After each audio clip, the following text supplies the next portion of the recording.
Lord, gawin mong safe ang lahat ng aking pupuntahan ngayon.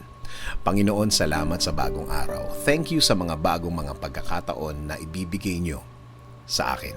Salamat din sa mga bagong dadating ngayon, mga bagong oportunidad na dala ng bagong araw ngayon. At isa na namang pagkakataon na maranasan ang presensya ninyo, Lord. Panginoon, sa paglabas ko sa labas ng aming bahay ngayon, ingatan mo po ako, ilayo mo ako sa mga disgrasya. Ilayo mo ako sa mga delikadong pangyayari. Gawin mong safe ang lahat ng aking dadaanan. Gawin mong ligtas ang aking mga kausap. Huwag mong hayaang mangyari ang mga masasamang plano ng mga tao laban sa amin. Protektahan mo kami sa mga pagkakataon na ito. Please send your angels to guard us all throughout the day, Lord. Make our day blessed. Ikaw na din po ang bahala, Lord, sa lahat ng aking lakad at mga aasikasuhin sa araw na ito. Iligay mo po ang mga taong tutulong at magbibigay ng suporta sa akin sa aking way.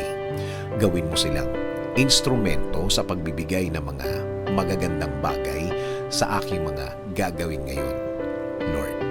Lord, i-bless niyo din po ang lahat ng driver sa lahat ng daan ngayon. Gawin niyo po silang matalinong mga driver. Ingatan niyo po sila.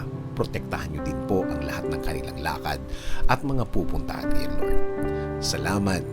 Salamat, Lord. Dahil mararamdaman ko na naman ang inyong guidance sa akin.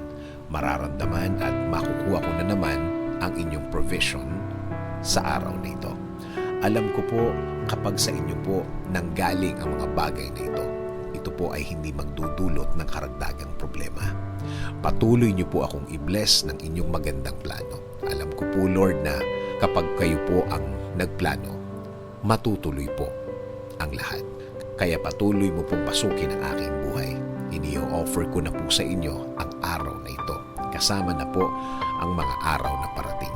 Ibinibigay ko na din po ang aking problema, Lord. Palitan niyo po ito ng saya at peace of mind. Patahimikin at pakalmahin niyo po palagi ang aking puso at isipan, Lord. Pati, Lord, ang aking bayan.